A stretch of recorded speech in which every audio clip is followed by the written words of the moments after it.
Hello friends, good morning. मैं आप फिर हाजिर हूँ एक बार आप लोगों की क्लास में, आपके अपने चैनल औसरवाला में। तो आज मैं बात करूँगा 12th की फिजिक्स, और अभी हम देख रहे थे गॉस थ्योरम। तो गॉस थ्योरम में अभी तक हमारी जो गॉस थ्योरम थी वो हो चुकी थी, और आज हम बात करेंगे गॉस थ्योरम के अनुप्रयोग की, या मतलब एप्लीकेशंस ऑफ गॉस थ्योरम की। गॉस थ्योरम के अनुप्रयोग के बारे में हम बात करेंगे, तो इसमें से अगर हम बात करें तो एक एप्लीकेशन आपके एग्ज़ाम में 100% आने वाला है। आपको बस एग्ज़ाम हॉल में जाना है और सीधे क्वेश्चन पेपर में देखना है कि कौन सा नंबर का क्वेश्चन आपका गॉस थ्योरम एप्लीकेशन से है, और आपके 4 से 5 नंबर का लॉन्ग टाइप आंसर आता है। तो आपको ये बहुत ध्यान से पढ़ना है, इसीलिए क्योंकि जो चीज़ आपको सीधे सीधे पता है 4 से 5 नंबर देख के जा रही है, तो उसको आपको बहुत अच्छे से ही पढ़ना पड़ेगा। तो गॉस थ्योरम का आप पढ़ने से पहले या उसके अनुप्रयोग पढ़ने से पहले मैं आपको उसके वर्किंग स्टेप बताऊंगा कि गॉस थ्योरम जो के एप्लीकेशन जो होता है, जो यूज़ होते हैं, तो उनमें सबसे पहले किस प्रकार से हम वर्क करके उसको एप्लीकेशन को समझते हैं। अब हम अगर बात करें तो जैसे गॉस थ्योरम की सहायता से हम विद्युत क्षेत्र की तीव्रता ई निकालते हैं। क्या? विद्युत क्षेत्र की तीव्रता ई को ज्ञात करते हैं, किसकी? गॉस थ्योरम की सहायता से। ठीक है। अब अगर बात करें तो हमारे पास कई प्रकार के चालक होते हैं। जैसे एक चालक हमारे पास ये है, ये कैसा है? रेखीय चालक। ठीक है। अब एक चालक ये है,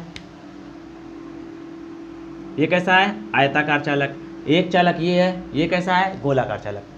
तो कई प्रकार के भिन्न भिन्न चालक होते हैं, डिफरेंट साइज और शेप के हमारे पास जो होते हैं कंडक्टर होते हैं, और जिसमें आवेश होता है। तो जब आवेश होने के बाद ये सभी चालक अपने आसपास एक विद्युत क्षेत्र उत्पन्न करते हैं। सबको पता है जब जिसमें आवेश होता है वो क्या करता है? विद्युत क्षेत्र उत्पन्न करता है। तो उसी अलग अलग साइज और शेप के अनुसार जो होते हैं, हम चालकों की विद्युत क्षेत्र की तीव्रता ज्ञात करते हैं। ठीक है।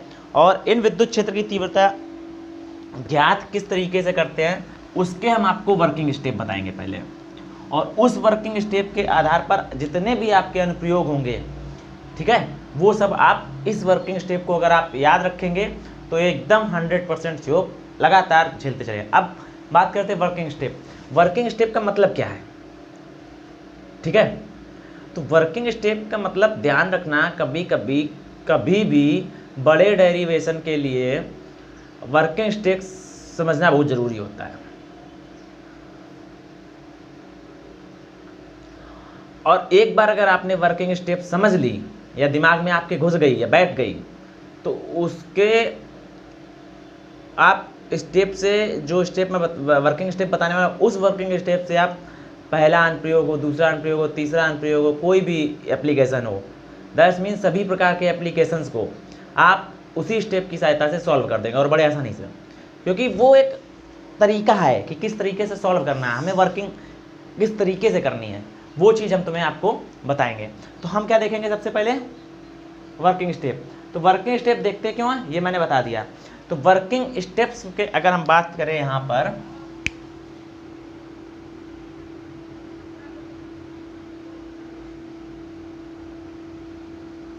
तो वर्किंग स्टेप्स में सबसे पहला हमारा क्या काम होता है?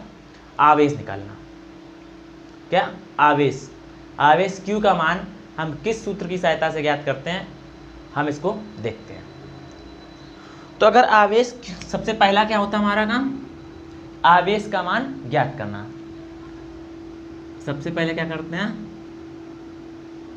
आवेश Q ज्ञात करना।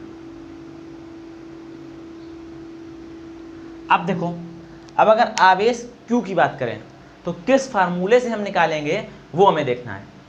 तो आवेश Q हम निकालेंगे, फार्मूला है इसका आवेश घनत्व इनटू लंबाई क्षेत्रफल अथवा आयतन।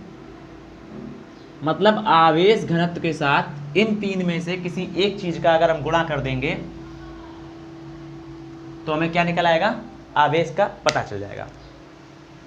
अब सर कहेंगे ये कैसे पता करेंगे किसका हम मल्टीप्लाई करे, भाई तीनों में से किसी एक का करना है। तो जैसे हमने बताया, ये आपके पास क्या था, एल लंबाई का कोई चालक था, ये आपका क्या था, आयताकार था, ठीक है, ये आपका क्या था, घनाकार था,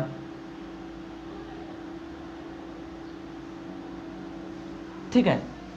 तो अब इसमें जो हम बात करेंगे, एक रेखी चालक में तो केवल मेरे पास क्या होती है, वन डायमेंशन होता है।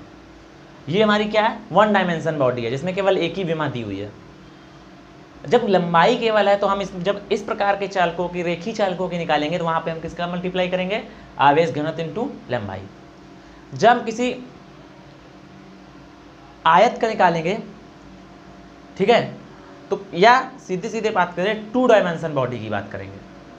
अगर कोई टू डायमेंशन बॉडी है और फिर उसका हमें आवेश निकालना है तो हम क्या करेंगे, फिर उसके हम क्षेत्रफल से गुणा करेंगे। कोई हमारी थ्री डायमेंशन बॉडी है, तब हम क्या करेंगे, तो हम उसके आयतन से गुणा करेंगे, ठीक है। तो एप्लीकेशन निकालने के लिए जो हमारी स्टेप्स है, तो सबसे पहला हमारा काम क्या है, आवेश निकालेंगे। आवेश निकालने के बाद ये हमारा था वर्किंग स्टेप फर्स्ट, ठीक है, और ये हो गया उसका फार्मूला। इस फार्मूले से हम आवेश निकालेंगे। अब दूसरा हमारा काम क्या होगा, आवेश निकालने के बाद हम निकालेंगे क्या, फ्लक्सों की संख्या। तो दूसरा हमारा वर्किंग स्टेप क्या होगा, फ्लक्सों की संख्या।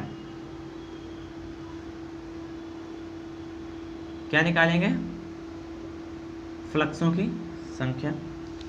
अब अगर फ्लक्सों की संख्या बात करें, तो अगर हम बात करें तो फार्मूला आपको पता है, फाई इज इक्वल टू, फ्लक्सों की संख्या आपको फार्मूला पता ही है क्या होता है, ठीक है, लिखे हुए नहीं मैं, अब बताओ क्या होता है, ठीक है। सबसे पहले समझा देते हैं।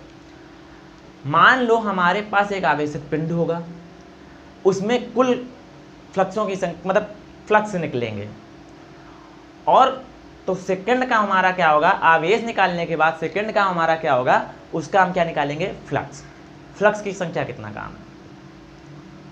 अगर हम बात करें कि जब हम फ्लक्स की संख्या निकाल लेंगे तो उसके बाद फिर हमें क्या करना है, तो हमारा तीसरा स्टेप होगा, अब हम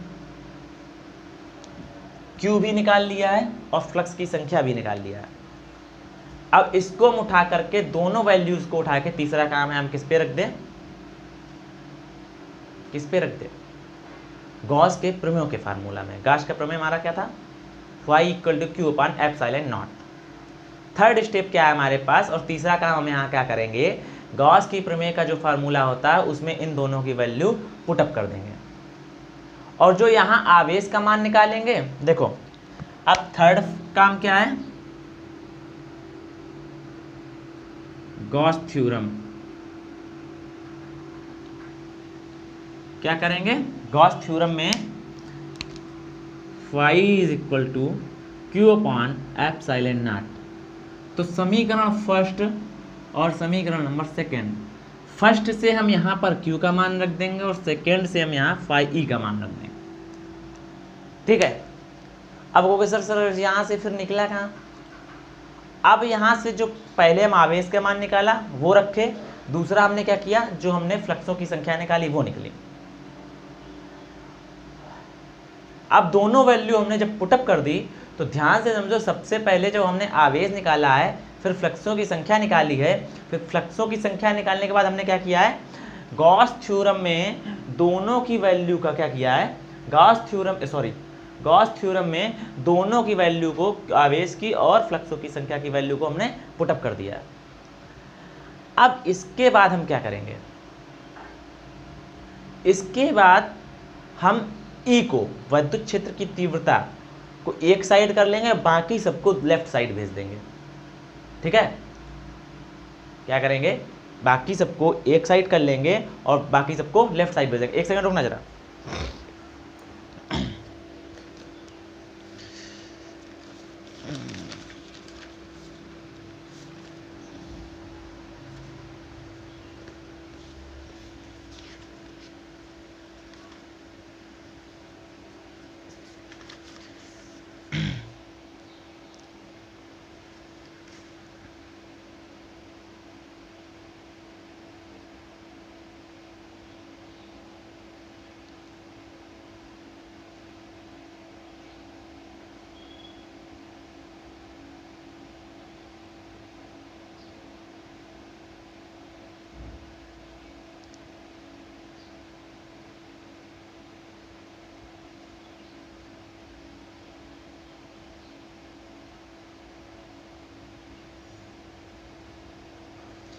चलो अच्छा एक बात करते हैं यहाँ पर, हाँ ठीक है, एक सेकंड में गया था थोड़ा काम से। यहाँ आवेश क्यों ज्ञात किया, चलो हम क्या बता रहे थे पहले वो बताते हैं। एप्लीकेशन ऑफ गॉस थ्योरम में हम क्या पढ़ रहे थे, वर्किंग स्टेप। तो आवेश क्यों ज्ञात किया, आवेश क्यों ज्ञात करने के बाद फ्लक्सों की संख्या ज्ञात किया, फ्लक्सों की संख्या ज्ञात करने के बाद हमने फाई ई की वैल्यू निकाली। मतलब गॉस थ्योरम में आवेश का वैल्यू और फाई ई मतलब फ्लक्सों की संख्या का मान हमने रख दिया। अब जब यहां पे जो ई आता है, E D S cos theta, ठीक है, जो यहां आता है, ठीक है, अब देखो यहां जो E D S cos theta, तो यहां जो ई आता है तो इस ई को इस तरफ कर लेंगे, बाकी सबको हम कर देंगे इस तरफ। फाई ई है, ई को यहाँ रोक लेंगे, बाकी डी एस कॉस थीटा जब इधर आएगा तो यहाँ नीचे आ जाएगा, ठीक है। तो इस तरीके से हम अब क्या करेंगे, आगे क्या करेंगे, जब हमें ई निकालना है तो ई को इस तरफ रखेंगे, बाकी चीज़ों को राइट साइड में हम क्या करेंगे, पक्षांतर कर देंगे, ठीक है। क्या करेंगे, बाकी सभी को राइट साइड में पक्षांतर कर देंगे। तो यहाँ से हमारा क्या निकल आएगा, यहाँ से हमारा निकल आएगा ई की वैल्यू, मतलब विद्युत क्षेत्र की तीव्रता की वैल्यू, ठीक है। तो विद्युत क्षेत्र की तीव्रता में सबसे पहला एप्लीकेशन हमारा क्या है, विद्युत क्षेत्र की तीव्रता ज्ञात करना। मतलब गॉस जो एप्लीकेशन है, गॉस की एप्लीकेशन में सबसे पहला हमारा एप्लीकेशन क्या है, विद्युत क्षेत्र की तीव्रता ज्ञात करना। और विद्युत क्षेत्र की तीव्रता ज्ञात करने में अब इसका हमने ये वर्किंग स्टेप बता दिया। अब जो विद्युत क्षेत्र की तीव्रता हमें ज्ञात करनी है तो हमने जो चालकों के नाम बताए हैं, उस चालक में एक चालक की आज हम विद्युत क्षेत्र की तीव्रता पर बात कर सकते हैं, ठीक है। तो वो देखते हैं वो क्या है, अभी देखते हैं।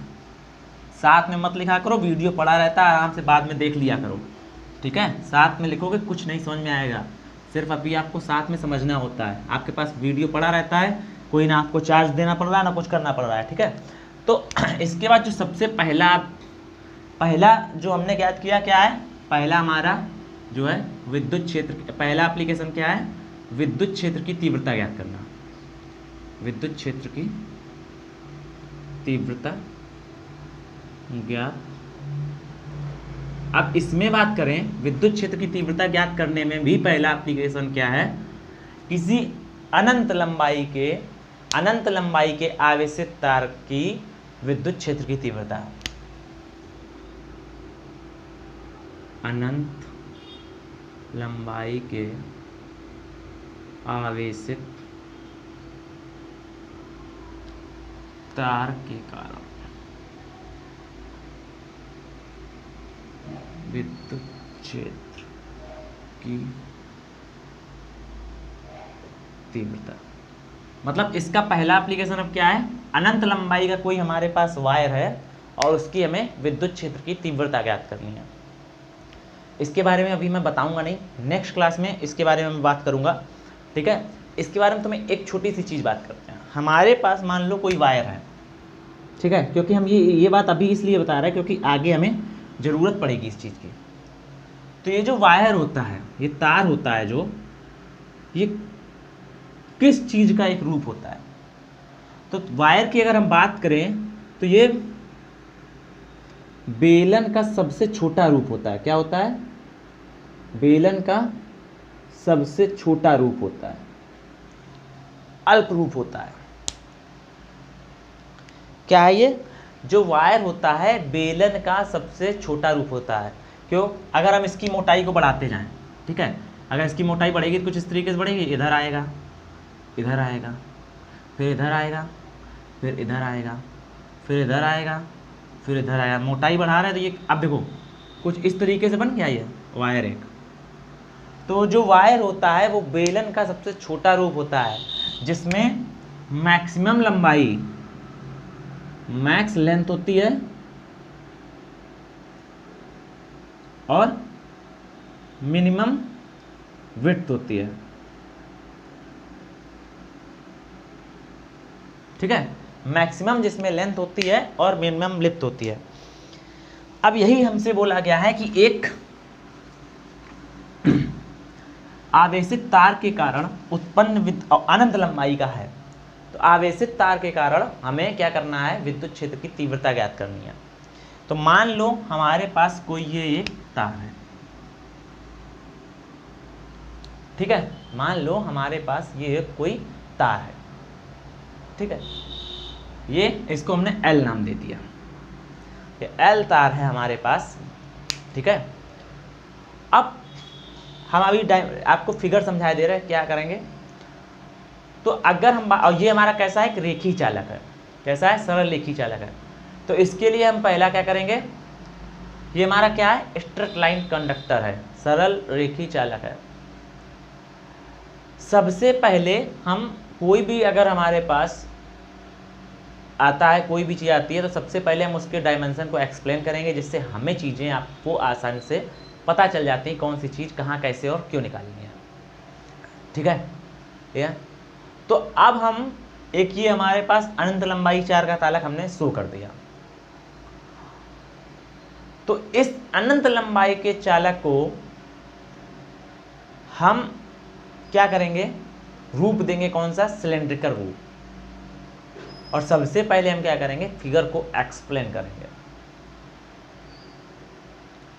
अगर चित्र आपने ध्यान से समझ लिया, डायग्राम आपने बहुत ध्यान से समझ लिया, तो आप बहुत ही आसानी से चीज़ों को कर लेंगे। अब हमने इसको क्या किया, suppose that plus Q charge दे दिया, क्या कह दिया हमने, प्लस क्यू चार्ज दे दिया। अब इस चालक तार को हमने जब प्लस क्यू चार्ज दे दिया, तो इस पर जो आवेश घनत्व है वो हम क्या मान लेंगे कि वो क्या हो गया, वो लैम्डा है।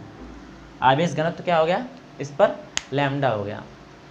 तो इस चालक तार को जब हमने आवेश दिया, तो इसके आसपास एक क्या होगा, विद्युत क्षेत्र का निर्माण होगा। क्या होगा, विद्युत क्षेत्र का निर्माण होगा, ठीक है। और उस विद्युत क्षेत्र के किसी बिंदु पर हमें विद्युत क्षेत्र की तीव्रता निकालनी है। तो अब उसके लिए हम क्या करेंगे, जो विद्युत क्षेत्र की तीव्रता निकालनी है, उसके लिए सबसे पहले हम एक सिलेंडर का निर्माण करेंगे। हम ये यहीं तक अभी समझाएंगे, क्योंकि हम इस सिलेंडर क्यों बनाया ये बात अभी हम बता चुके हैं। उसके लिए हमने क्या किया, एक सिलेंडर का निर्माण किया, ठीक है।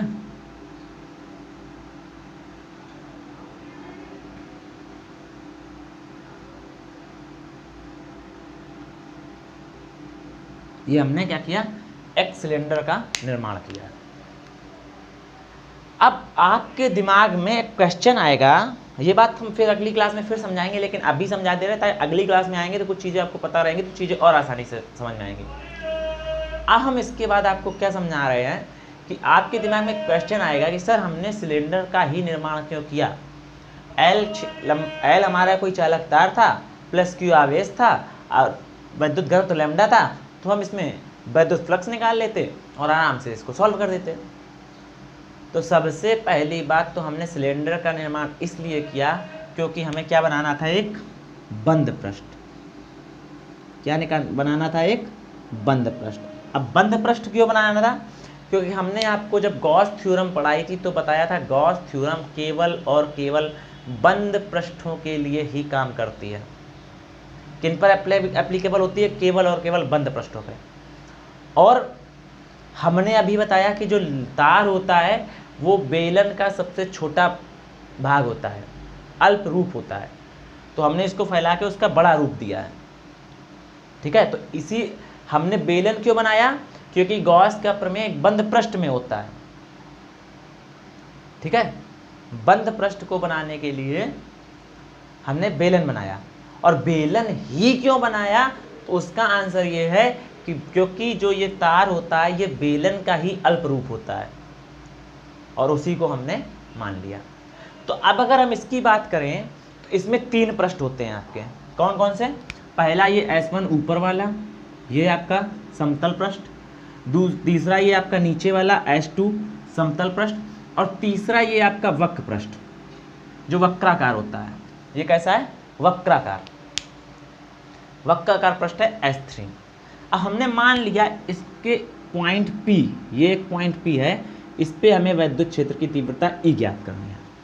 क्या ज्ञात करनी है? विद्युत क्षेत्र की तीव्रता E ज्ञात करनी है। ठीक है, सिर्फ हम चीज़ें अभी समझा रहे हैं, नेक्स्ट क्लास में फिर समझाएंगे, ध्यान से समझना। इसका मतलब ये नहीं, हमने मान लिया इस आवेशित तार की लंबाई या बेलन की लंबाई L है। क्या है? L है। और इसकी जो रेडियस है, क्या? इसकी जो रेडियस है वो हमने मान लिया क्या है? R है। इसकी रेडियस क्या है? R है। तो मतलब हमें यहाँ से R दूरी पर विद्युत क्षेत्र की तीव्रता, पॉइंट P पर विद्युत क्षेत्र की तीव्रता ज्ञात करनी है। इस पर आवेश प्लस Q दिया है। ये आपका क्या है? हमने जब पढ़ाया था, ठीक है, तो हमने इसका जो है सॉरी, ठीक है, लैम्डा आपका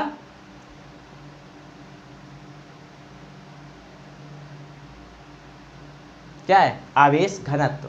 इतनी जल्दी मत भूला करो, ठीक है। देखो प्लस Q क्या दिया हमने? आवेश दिया इसको, ठीक है। लंबाई इसकी क्या है? L है, ठीक है। और विद्युत घनत्व की अगर बात कर दें, विद्युत घनत्व इसका क्या है? लैम्डा हमने मान लिया है, ठीक है। और रेडियस की बात करें, रेडियस क्या है? R है, ठीक है। ये इतनी चीज़ें हमने सपोज करी हैं।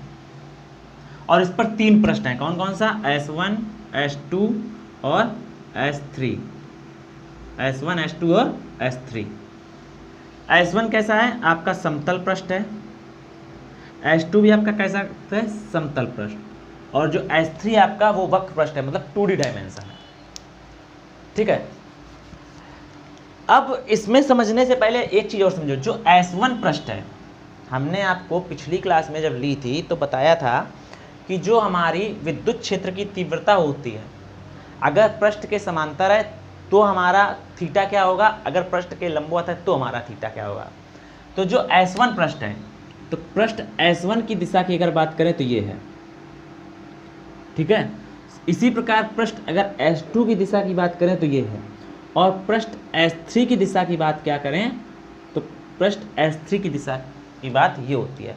तो हमने जो नोट लिखवाया था आपको पिछली क्लास में, उसमें हमने सीधे सीधे बताया था, जब विद्युत क्षेत्र की तीव्रता पृष्ठ के समांतर होती है, जब विद्युत क्षेत्र की तीव्रता पृष्ठ के समांतर होती है तो वहां पर थीटा क्या हो जाता है?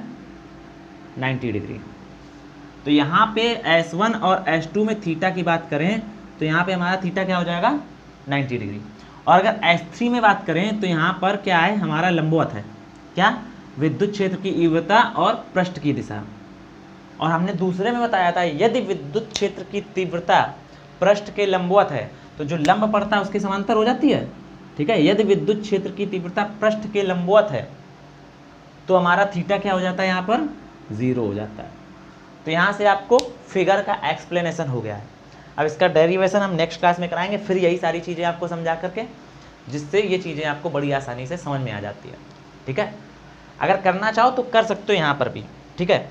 जैसे अब हम क्या करेंगे, पहले हम आवेश Q निकालेंगे, ठीक है। उसके बाद S1 पृष्ठ पर, S2 पृष्ठ पर, S3 पृष्ठ पर क्या करेंगे?